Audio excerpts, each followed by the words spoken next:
Donc je vais désormais créer une table de données en utilisant la valeur que nous avons saisie dans la cellule B5. Et pour ça, je vais d'abord sélectionner la valeur, la liste de valeurs de simulation en colonne, puis la liste de valeurs de simulation en ligne. Bref, je sélectionne tout le tableau.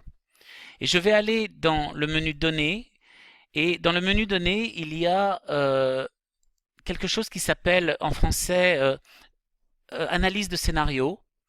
Et dans ce sous-menu Analyse de scénario, il y a la fonction Table de données. Je la sélectionne et en fait vous voyez que Excel me pose une question assez courte et assez simple. Il a une formule dans la cellule B5.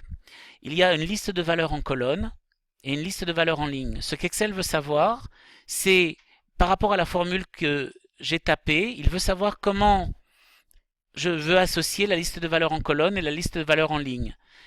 Donc vous voyez que la liste de valeurs en ligne pour moi c'est la variation de prix. Donc je vais lui dire, pour la cellule d'entrée en ligne, tu vas l'associer à la variable qui pour moi représente la variation de prix, c'est celle-ci, B1. Quant à la cellule d'entrée en colonne, vous voyez avec le code couleur que les variables qui apparaissent dans la colonne vont correspondre à B2 qui est la variation de volume. Une fois que j'ai dit cela à Excel, il va être capable de copier la formule que j'ai placée dans la cellule B5 en faisant varier pour B1 toutes les valeurs de la liste en ligne, pour B2 toutes les valeurs de la liste en colonne. Je valide et vous voyez que Excel a rempli intégralement le tableau en calculant la variation de la marge contributive. Alors, je vais réduire un petit peu la taille de l'affichage. D'accord?